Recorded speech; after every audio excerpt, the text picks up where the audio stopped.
Hello to our listeners. Welcome to Zafa Fest Oriental Dance Interview, where we bring you closer to different dance artists. Zafa Fest is an international Middle Eastern dance festival located in Estonia on a small beautiful island called Saaremaa. My name is Jane Gaio, head organizer of this festival, and I will be your host today.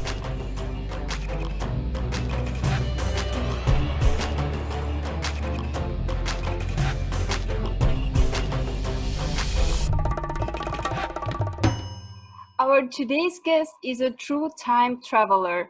She has toured all over the world with bellydance evolution, and now she has settled down in golden era oriental dance style. And she has founded a bellydance museum in her home and online. Welcome to Zafa Fest interview, Badriyah. How are you? Hello everyone, I'm feeling great, thank you very much. I'm happy to have you here. Tell me, we haven't seen for a long time. How things have been with you? Actually, the last time we saw each other was February 2020, which is still this year, but several months after. But so much has changed, right? It's the big pandemic around us. I think we all kept locked down for some time. And I'm pregnant as well. So there are several things happening in my life. And I have to say that from that time, I was afraid that the pandemic would set on me too much. And it did, of course, because I couldn't visit my family back in Czech Republic. But this lockdown kind of kicked me into finalizing what I always wanted to finalize. And that was the website of online bellydance museum. So I'm very, actually, yeah, that was a good thing in this time period for me. Yeah, I'm happy to hear. In my last interview with Laura Sarai, she also said that this pandemic pushed her outside from her comfort zone to take more classes as a dance teacher and gave her a good routine to keep learning. So I'm really happy that this pandemic has worked out for all of us. Yeah. So before we jump into the shine and glitter of belly dance, let's talk about different stars, the ones in the sky. Give us a glimpse of your other everyday work. You are actually an astrophysicist. Yes, actually, yeah, that's true. My degree, my doctorate is in astrophysics. That's true, and now I work at the Institute of Space Aeronomy, and I work in a group of space physicists. So actually, my job right now is not too much for universe as before. For PhD, I was studying interstellar bubbles, so really something in the universe and super huge. And now my job is closer to the Earth, and it's actually we're studying the interaction of the universe, the space around Earth, with Earth.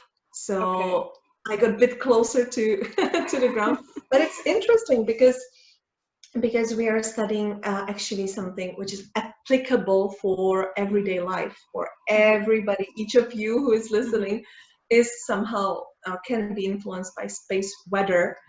So that's actually my job. Okay, that's interesting. Do you feel the dance profession and the astrophysicist profession, they complement each other in somehow? So I found that they actually complement each other very much, because when I'm an astrophysicist or physicist, I really work with my brain a lot. I sit and think, while when I dance, it's more physical. Of course, I use my brain and I have to create and think and feel, but it's a little bit different. What is interesting though is that there is a bridge between these two, and it's I would call it being in a flow. So I'm sure you know it as well from dance, when you get into the flow and you're dancing and you don't feel the time. You're just there is no time around you, and that you can get in science as well. So when you get deep into the topic, I can sometimes forget what's the time, and I'm just in the flow, and it's creating. The brain is creative, and it's really nice. So there is a bridge between science and dance for sure. Yeah, I'm happy to hear you manage these two so different professions with each other. It's amazing. So, like you mentioned, you are actually expecting a baby. Congratulations again. When we Thank you saw very that much. last time, you were in a very early stage. And tell me, how has it been being a dance teacher, a dance artist, and expecting a baby? How has the journey been for you right now? Well, as it happened during my pregnancy, the pandemic, so I have probably different experience than I would have without the pandemic. So when I was in my 3rd month, I went to your festival in Estonia, and it was very, very nice, but it was difficult for me. I think you remember, because I was feeling so nauseated constantly and tired. So the first trimester as a pregnant, just pregnant woman or dancer, or even not a dancer, is difficult because you cannot tell anyone, because it's taboo in the first months. And you feel the worst fear if it will work out the pregnancy. You feel like I felt horrible. So for me it was a difficult months or trimester. And later on, yeah, I continued teaching, but I had to do online classes, and I did video. I did recordings of my classes and my home studio. So for me, it worked well, but I had to spend much more time on my teaching, because normally you go to the studio, you just do your class, you have to do the preparation anyway, of course. But here with the pandemic, you do the preparation, you record it, batteries don't work, that doesn't work, there is so much things which doesn't work, and then you have to cut it, edit it, save it, upload it. Oh gosh, it was so much more work to be a teacher in the pandemic. So I think I was more influenced by the fact that we were locked down, and now in the 3rd trimester I feel now the pregnancy so much, because I cannot breathe just going upstairs. I need to sit down, and once I had problems with breathing after eating. Seriously, I was eating and then I had to catch my breath. So I'm actually like glad that the dance semester is off right now in our dance school, so I can relax. It's not easy, definitely.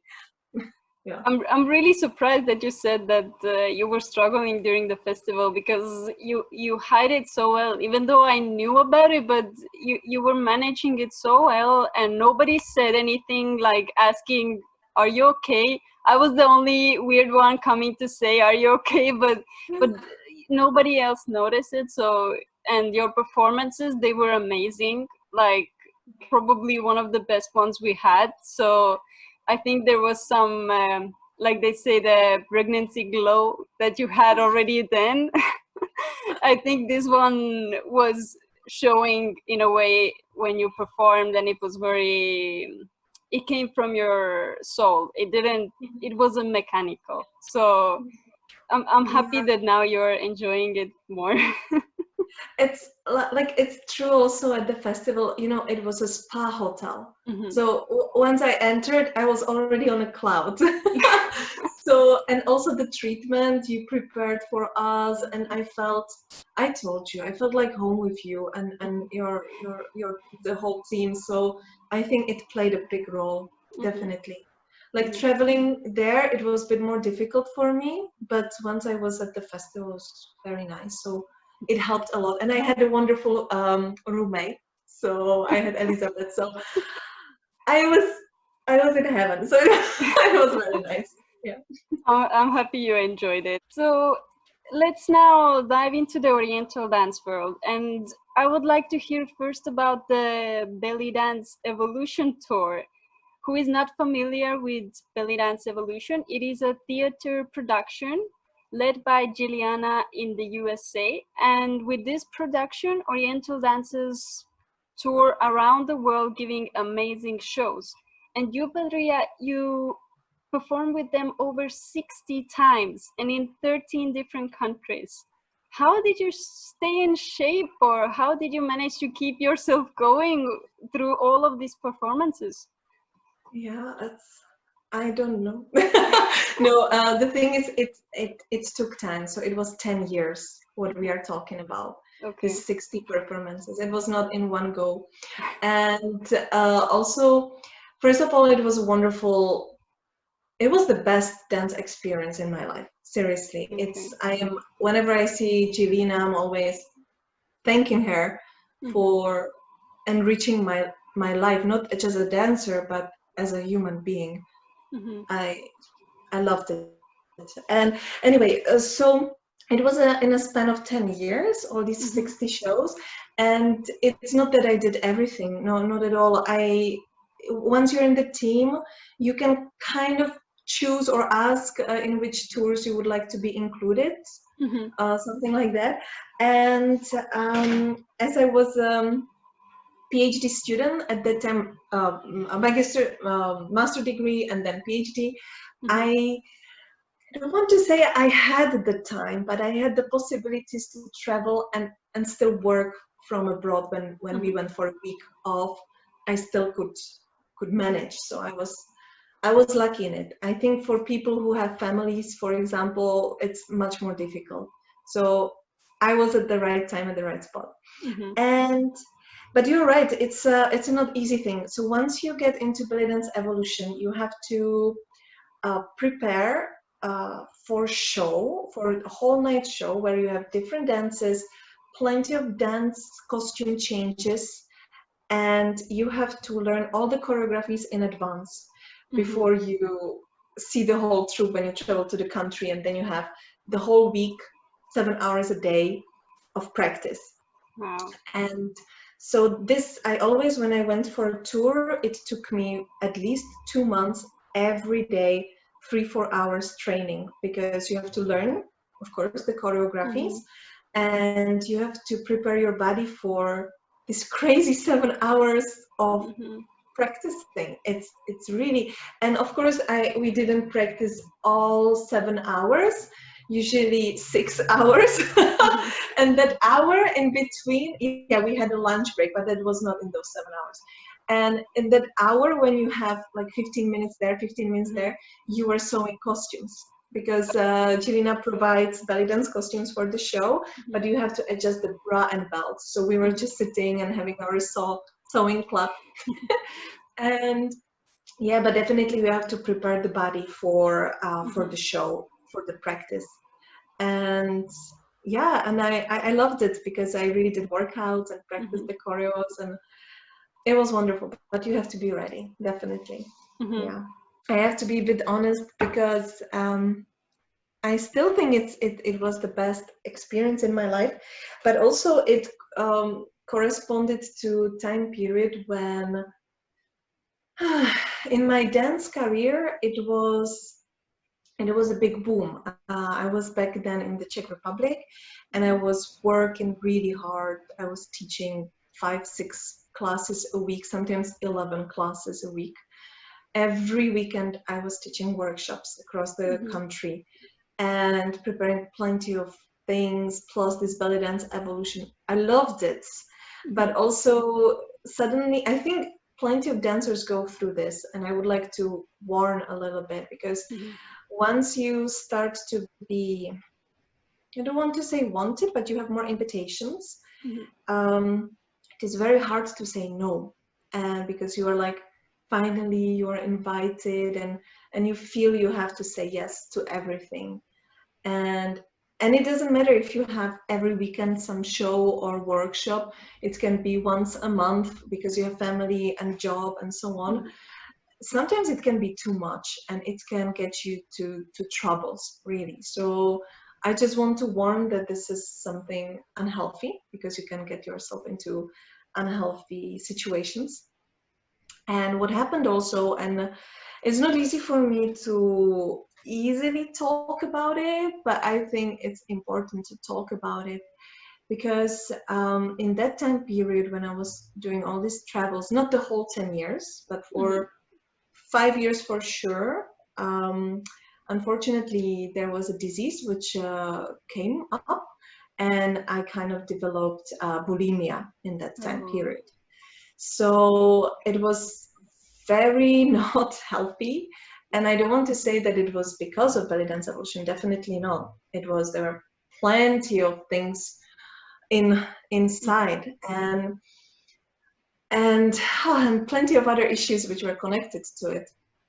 And I would like to tell actually one story which was the beginning of my health issues. And I would like to also say it for another reason, because I see some professional dancers, even nowadays, going through similar things as I did, and they find out they're showing it to the public like it would be something heroic to do.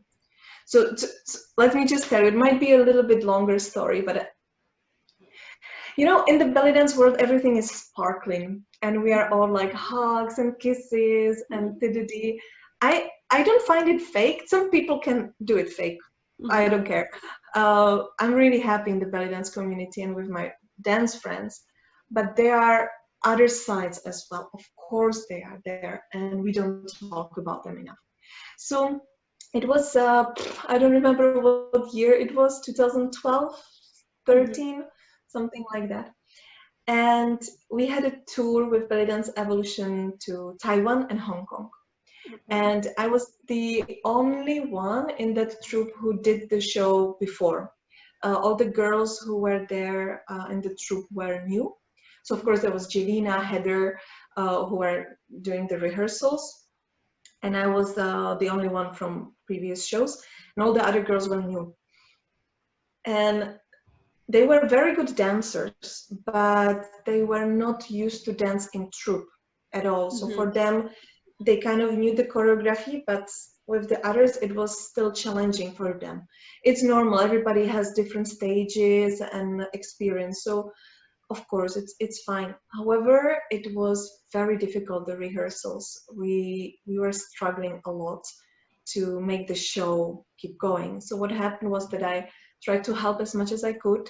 So even after we finished those 7 hours of practice, I trained with the girls in the evenings at the hotel halls and like really giving everything.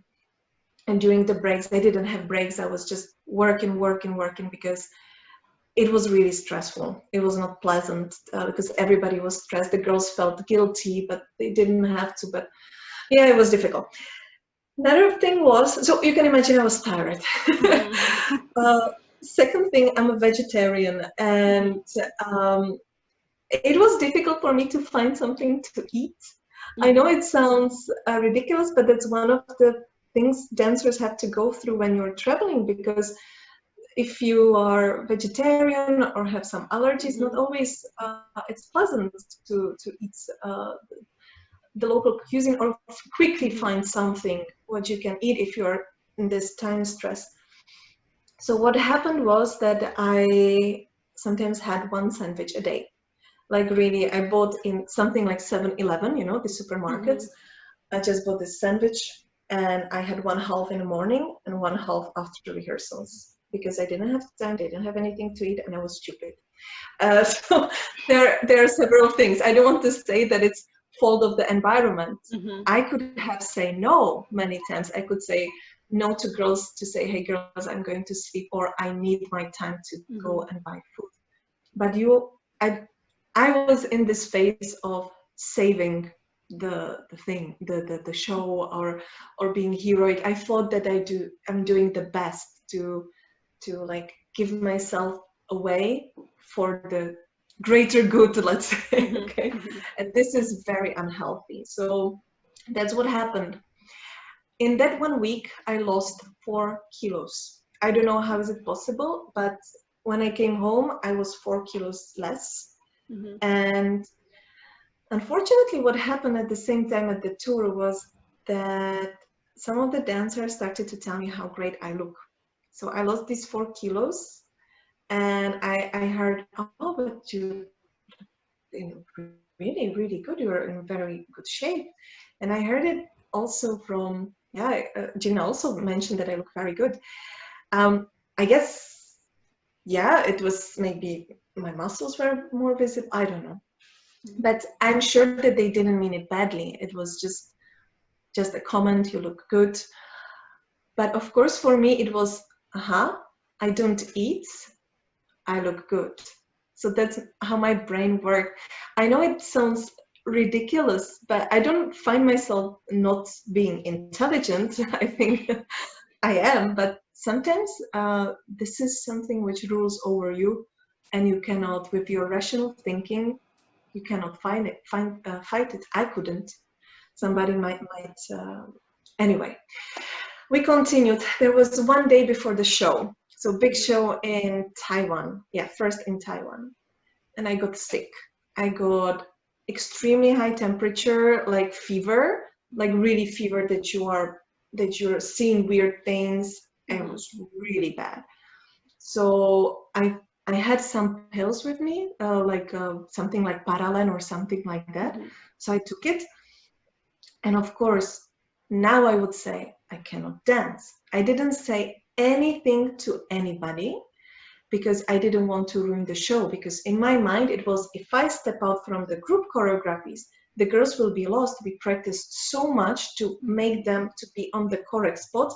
And if I'm gone, it will all be ruined. So I remember that night before I put my makeup on, of course, I was like super dizzy. And I said to my body, I know you're sick, but just not now. Crazy, right? So I don't say it's correct what I did at all. And I danced, of course. The next day we traveled to Hong Kong and I danced again the show. Then after that, I sat to the plane. I went across the globe to Czech Republic. I took all my heavy luggages, went in the snow from Prague to one village where my sister was living, slept for 5 hours, get back to Prague to teach workshop. After that workshop, I took my luggages, went to the train, traveled to a different town when I was a main guest to a different dance festival where I danced the whole show, of course, again. And next day I was teaching one more workshop, all in these settings without food, being extremely tired and being sick. Once I came home to Brno, where I lived, you know what? And this is sick. I felt proud. I felt proud that even in these terrible conditions, I managed to do everything. Everything went well. Sure. I went to a doctor finally, and they found out that it was not flu what I had.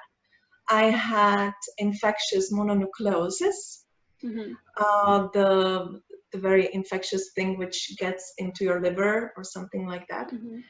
And then I was just shocked because I was completely endangering my life and life of others because I was just traveling and teaching with this infectious disease. Of course, the people would have to drink from the same, but I was not aware I could, and then I realized how stupid I was. Like, no, this is something really, really bad we should not do. And the problem is sometimes in society, and I don't know if you noticed, but people sometimes are taking lack of sleep of being something to be proud of.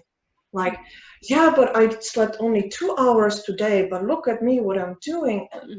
No, it's wrong. And I just want to point out that this is something what belly dancers, traveling belly dancers can go through. I just, I don't know, a year ago, I read one famous dancer. She wrote it publicly, but I'm not going to name her because I don't know if she wants. She was writing exactly the same story. She was traveling from country to country. She was extremely sick, but she didn't want the organizers to be down. So she was pushing it and so on. And she felt proud of it. And at the end of her story, was that she talked to her friend and the friend was extremely angry at her. And then she realized, oh my God, I was doing a stupid thing. So I think this is something we have tendencies to do. And if anybody who is listening is doing it, don't. You can always say no. And also it's extremely irresponsible while being sick to do the shows and teaching. You can endanger the other people and also the organizer to who you want to help. What if I would collapse there and something happened? It would be even worse. So that was a tough time. However, I would love to finish this saying like, then I realized, la la la, and I've never done it after that. That's not true, of course. I did it several times after that as well. I needed more slaps from side to side to realize that it's not worth it. But unfortunately, in that time period, also my bulimia started. It was not easy. It was not easy because you don't want to admit that something like this happening. You learn to hide it in front of yourself even. And that was something interesting for me because I stopped thinking. Like really, I learned to switch thinking mode. The thing is, when I was in Taiwan, if I would tell Jelena that I'm tired and I don't have time to eat, she would be the first one who would make sure that I should be safe, because she's very much into nutrition, very much into telling us that healthy dancer is not a skinny dancer, but it's a dancer who is strong, that her body can handle it, and who is mentally as well calm down and relax. So she pays attention to it so much, and she said it many times, but still, even after 60 shows, well, not that time yet, but I had this trouble. So if anybody in the dance community has these troubles, please try to find help, because I didn't, and it took me 5 years. Yeah. How did you get help, or how did you seek help eventually? How did I found the help? I really don't remember. I didn't find a professional help in that time, but what helped me was to start to talk about it. I then found a partner, and we somehow started to talk about it, and I still had these troubles, and he kindly asked me what I was doing in the bathroom, and I didn't want to say, and then I suddenly said it, and that helped a lot, to start to talk about it with somebody you trust. But here I also want to say, you have to say it to somebody you trust, because I said it to also another person, I'm not going to say to who is one of the closest people in my life, and that person looked at me and said, I didn't know that you're that weak that you cannot handle this. And that's something like, no. So not everybody can understand and be helpful. So talking about it helped a lot. And I think I also solved other issues in my life, and suddenly the pressure and stress was different. I started to learn how to cope with it. And it started with talking about it with my partner. And later the partner after this one, which is my husband right now, I immediately told him about this problem. I told him, look, I had these troubles, just want to let you know. And for now, it's been 4 years where I'm without any problems. But I also would be very dishonest if I say that it's completely solved. This is never solved. Whenever there is some really hard and stressful situation, I feel it's rising again, this crazy mode. But I learned how to cope with it. I learned how to manage myself before anything wrong starts. So I can recognize and react. And you know, like, I don't want to now talk about me like, oh, poor me, you know. I just want to maybe talk a little bit about how sometimes in belly dance the picture, how is it, body image plays such an unfortunately important role. Of course, in the entertainment business, if your body doesn't fit the category, you have less chance to get job at restaurant and so on. but also you can kind of feel it between professional belly dancers, because it's a different when you perform in for public audience in restaurant, where it's also pity that you have to look somehow. And when you perform only on belly dance festivals, there it seems to be more open-minded, but actually, is it that much? I feel like it's what I felt when I was younger and I was dancing. I felt a bit like the opposite, that maybe I was too skinny to dance, like, because when you go to class or when you're performing, everybody's with the two-piece costume, and then you see, oh, but their body is vibrating way more when you do a shimmy because they have more stuff on their bones, let's say it like this. So I was feeling the opposite, even though I didn't go as far as doing something about it, but I did see that, okay, maybe I should gain some weight so I would look better when I dance. Yeah, it's true. It's both, because how many times we heard, aren't you too skinny? You need some belly to do belly dance. Yeah. Like, so the only thing to be healthy belly dancer is to be healthy physically and healthy mentally, and be you work with the body, so your muscles have to be ready. You have to have proper stretching, prepare, warmed up and stuff like that. It's really not about if you're too skinny or if you're too fat. But I still feel that in the belly dance community, this is something people don't say directly to the face, but behind the back, blah blah blah. Yeah, but she's oh god, like seriously. Yeah, I'm living on very loud streets. Sorry for the motorbike. I don't know if it was hearable. What I want to say is that we sometimes, because now we are living in times where social media are very much dominant, and the belly dance kind of shifted towards there. Well, it exists, of course, in reality as well, but plenty of these famous dancers suddenly became influencers as well, and the way they can talk about themselves or they show themselves can very much influence also the dancers who follow them.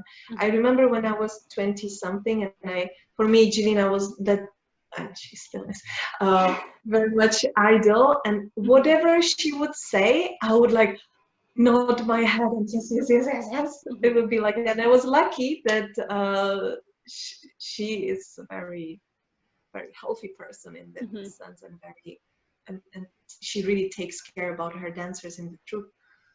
But sometimes I see on Instagram dancers who shame themselves in front of others. So if there is a dancer who is a little bit more, let's say, chubby, they sometimes make so much fun of themselves in front of others that's not good. That's not good. Why they would shame themselves in front of their followers?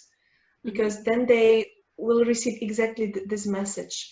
And also there are other belly dancers who are constantly just, I don't want to criticize, but I really want to raise awareness about it, who are just posting pictures of themselves, selfies and this and that, and this is the beauty thing and that beauty thing, and they never post something like that they do something for their health, like for example some exercises or some meditation or whatever it would be.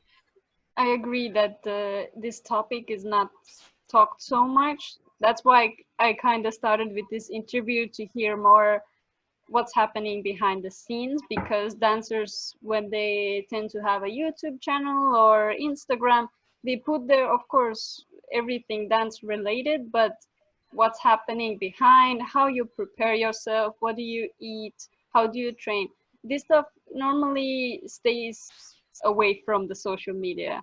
So that's, I'm really thankful that you opened up about this topic. It's very important to let the young dancers and everybody technically to know that if you have a problem, you need to get help.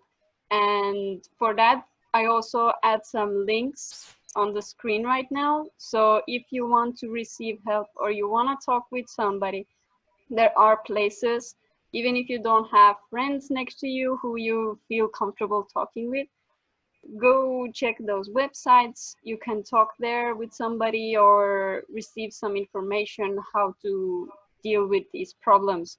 So you are not alone with your problem. There are other dancers. Like we need to talk about this more.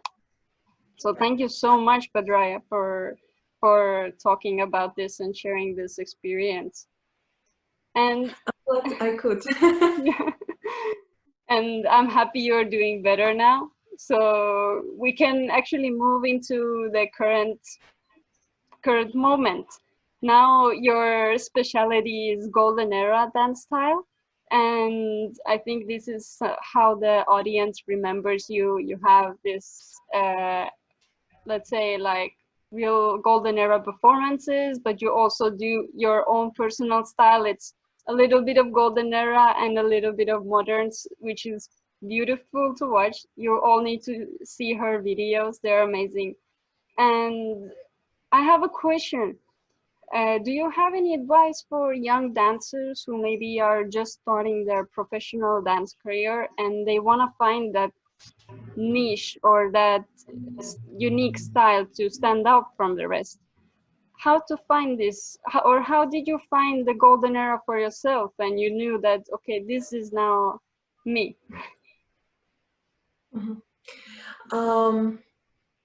Okay, so there are two things I would like to say. First of all, I'm studying golden era for 8 years right now, or 8-9 years. So it's not that I know that lately I'm more visible with golden era.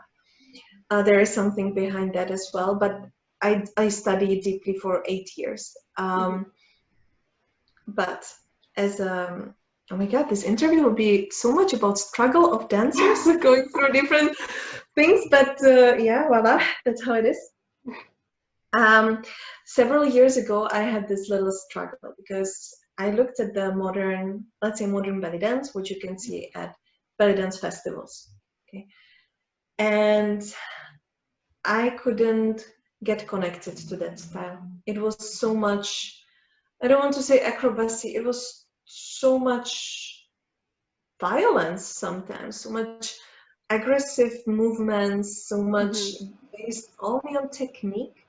I couldn't connect to the dancers, I couldn't connect to the styles. I was shocked of what technique they can do. I will never able to, I don't even want to spend so much time to do such amazing technique because I don't feel it. And but of course I was struggling with the thing that I should do it because that's what people want to see. And so I was pushing myself to that direction.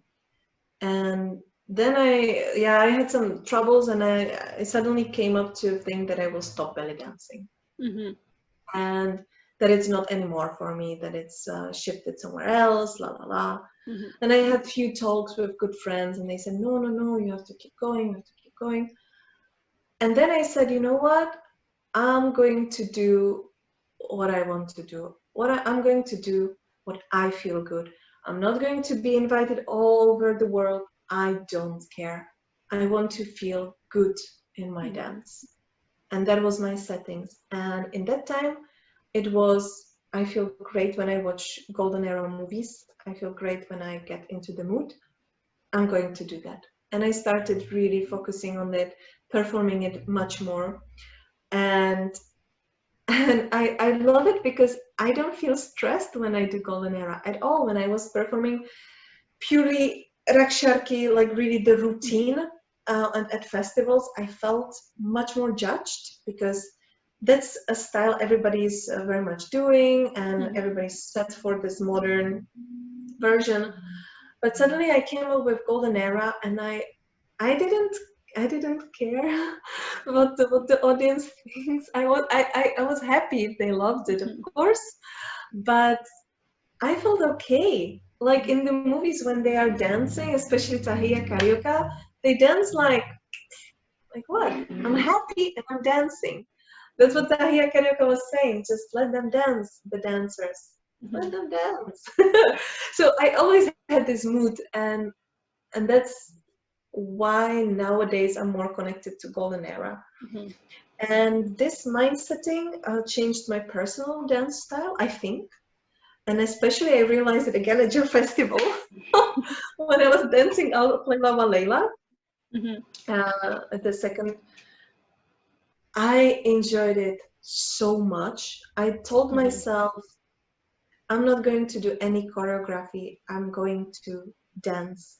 Of course, sometimes people are very much confused when we say improvisation. Many dancers are like, oh, improvisation means that you just play the music and you have to dance something. Improvisation is something which is embedded in Raksharki dance from its beginning. Like all these dancers behind me, they improvise. And even if we look at Tahia Karaoke and the golden era dancers, there was always improvisation included. The only exception would maybe be Naima Akif.